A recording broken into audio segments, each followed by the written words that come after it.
Let me tell you about the greatest aviator that ever existed to this day.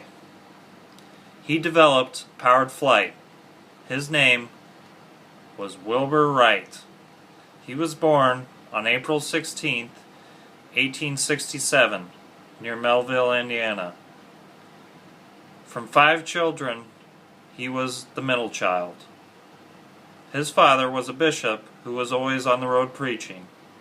In 1878, his father brought home a small model helicopter, and this sparked his interest in aviation.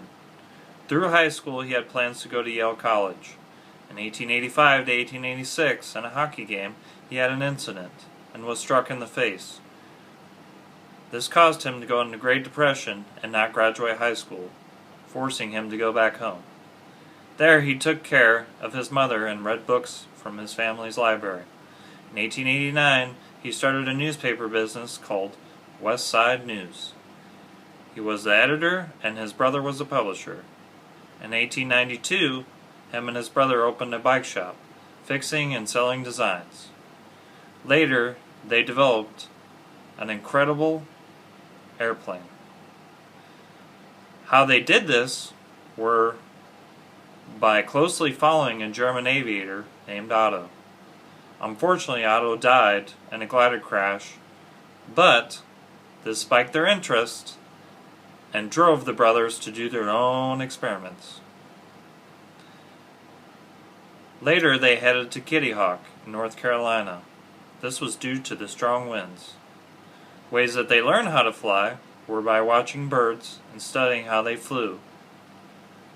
With further observation, they studied how their wings were used for balance and control. Later, they developed a concept called wing warping.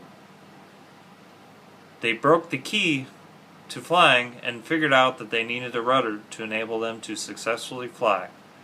On December 17th, 1903, they finally flew the first ever power-driven airplane. And they flew for 59 seconds and covered 852 feet. This caused both of the brothers to become very famous, enabling them to travel to Europe. In 1909, in France, they showed people powered flight actually existed. This enabled them to sell many airplanes, making them known as the fathers of modern aviation today. Unfortunately, Wilbur was diagnosed with typhoid fever on April 1912. He died May 30th, 1912, in his family's home in Dayton, Ohio. If it was not for Wilbur's ideas, powered aviation would not exist today, and people would never be able to travel like they do across the world.